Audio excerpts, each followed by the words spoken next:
Failure வந்துச்சுன்னா அடுத்தவங்க மேல போறது, சக்சஸ் வந்தா நம்ம எடுத்துக்கிறது, இது இல்ல ரெஸ்பான்சிபிலிட்டி.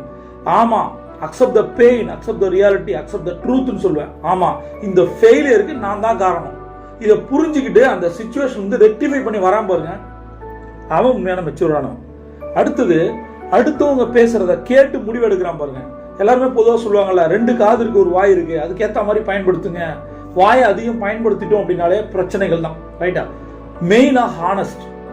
எப்பயுமே யாரையும் முட்டாளாக்க கூடாது. எந்த ஒரு செயல்கள் மூலமும் நாம ஜெயிப்பதற்காக அடுத்தவனை முட்டாளாக்குறது, அடுத்தவனை ஏமாத்துறது, இது பேர் அல்ல மெச்சூரிட்டி.